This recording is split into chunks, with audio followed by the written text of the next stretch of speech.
এবার লক্ষ্মীশ্রী মুছে গেছে, লেগেছে কি তীব্র রূপ টান।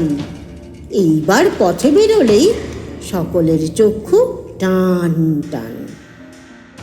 বাড়ি ফিরে সেই এক সংসার, সেই এক সাধারণ স্বামী। আজ শান্ত, কাল উদাসীন। বই নিয়ে আছে তো আছেই, অভিযোগ করাই বোকামি।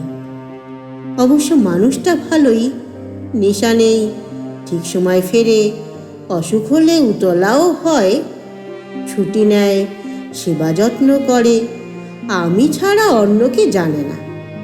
তাতেই কি সব হয় বলুন? সব কিসে হয় মা জননী? বলো, সে কারণগুলো খুঁজি।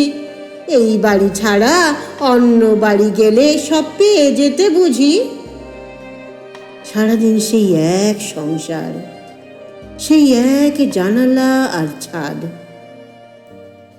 কাজের লোকের তদারকি, 9টায়ও বেরিয়ে গেলেই সমস্যা ও স্মৃতিকথা সহ সেই এক শ্বশুর শাশুড়ি। সে কবে কলেজ বেলা ছিল, ছিল কত সাইকেল যুবক, তাদের ফিরিয়ে দেওয়া ছিল। সুন্দর ফিরিয়ে দেওয়াগুলো আজ মনে পড়ে কি পড়ে না। আজ বুঝি 20তেই বুড়ি, 20 নয় 3-এর কোঠায়। এইবার ঝরে যাবে ধার।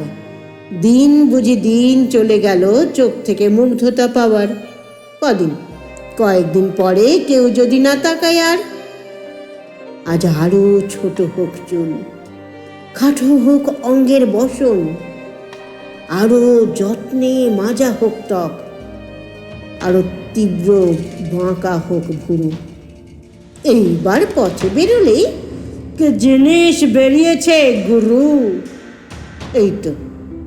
এই তো লক্ষ্মীশ্রী মুছে গেছে। আজ থেকে জেল্লা মার মার, আজ থেকে স্বাধীনতা জারি। কাল ছিলে বধূমাতা, আজ নারী মাংস, নারী মাংস নারী। পথে পথে সহস্র পুরুষ মনে মনে নোংরা করবে তোকে। তাই নিয়ে অবুঝের মতো গর্ব হবে তোর হতভাগী। আমি কবি, দুর্বল মানুষ, কিভাবে বাঁচাবো তোকে ভাবি। আমি কবি, দুর্বল মানুষ, কিভাবে বাঁচাবো তোকে ভাবি।